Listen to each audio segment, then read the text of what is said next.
Let's switch over and close it out here with tight end. That is insanely deep, which is something I never thought I'd see. If any of these guys are available, more specifically the top two in your league, get Trey McBride, get Pat Fryermuth. When my dynasty rankings come out later this week, they are both, I think, going to be top 6. McBride, I think, is 3 or 4 in dynasty tight ends right now. Sure. Medium league, we got Taysom Hill is the best option, I think, by far. Logan Thomas is your safe option. K-Dot, I don't know what the hell he is because he's on the field for 98% of snaps and still somehow didn't record a stat last week. These ones are your desperation ones. Yeah. My theory here is Tyler Higbee, Gerald Everett, and Chigo Okonkwo. Before game time, go and whatever one Jeremy talks shit about, that's who you stream that week. And then for these guys down here, Juwan Johnson, Tucker Kraft, and Tyler Conklin, whichever one I say good things about, that's who you fade and you go with the opposite guy. Because last week, I needed a tight end everywhere, and I streamed Juwan Johnson everywhere, who put up a big fat old Baker Mayfield 0. Not Baker Mayfield. What the hell was his name? Johnny Manziel, sorry. The Browns. I was like, who? Nah, Johnny Manziel.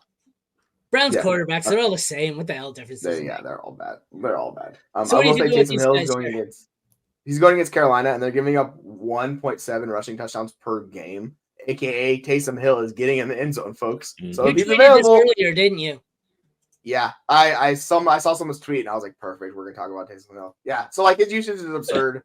It's just, it's a whirlwind. Like, I'm riding Taysom Hill. Like, he's going to be a top probably 5 or 6 tight end when I do rankings this week. Yeah. All aboard Taysom Hill. Let's go. Oh, yeah. Yeah. And don't forget about Jake Ferguson up at the top, because who's he playing next week? The Philadelphia Eagles. Let's go. Every Cowboy for the rest of the season, you play them. He's going to go absolutely bonkers. Then it's Buffalo, Miami, Detroit. It sets up amazingly for the Cowboys for the end of the season. I have a lot of Jake Ferguson. I want more. If he's available, go get him. I've also added in Isaiah Likely here. He is incredibly risky. He has not looked great, so there's that. I don't know. So if you guys, you would agree here, McBride and Fryermuth are the top 2 options, I would assume. Unlikely to be available, but I don't love Fryermuth tier with those guys. I might put Ferguson over Fryermuth. If I was doing these, like, McBride's in a tier of his own, like he's like God tier. He's way up here. Fair. Like, no one's touching McBride.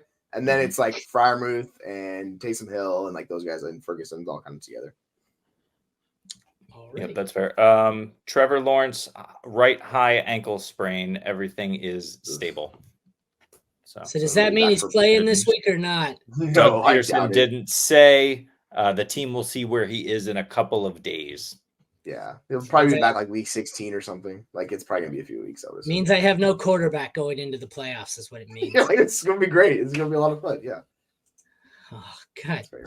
I wanted. All right, I'm gonna switch over to Sleeper here, and we'll close it out. Actually, I'm not switching over. I'm just reading it. The only ones we missed, they have Brevin Jordan. I'm not a big fan of him. I think you brought this up in the recap the other day. That was his highest snap share, 75% of his career. It was still only 4 targets, 3 catches for 64 yards, 10 points. He's not the worst option, but he ain't the best. They also have Tanner Hudson, who has 4 or 5 targets in pretty much each of his last 5 games.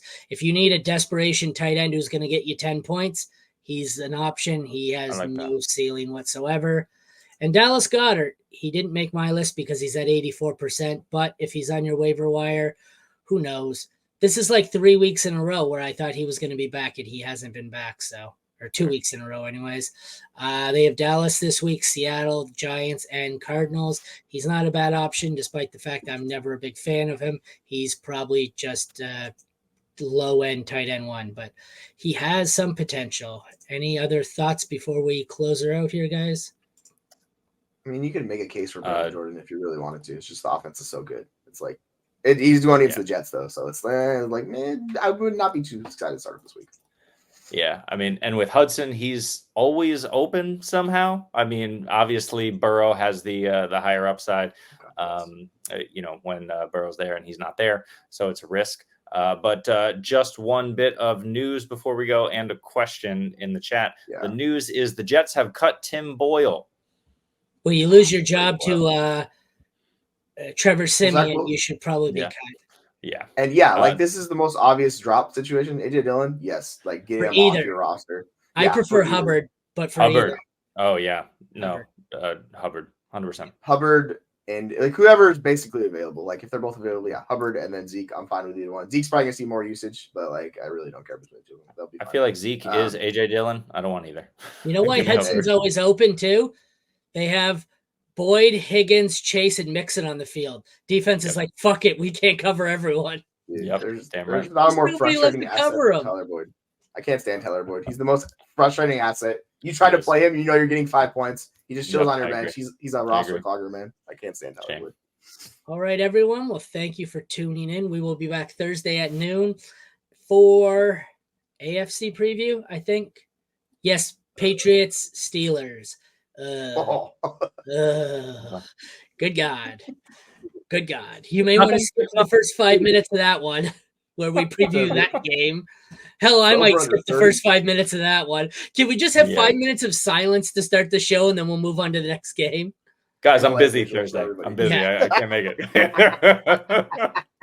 All right. Well, we will see you Thursday for AFC, Friday for NFC. Take care, everyone. Thank you for tuning in. Later, guys.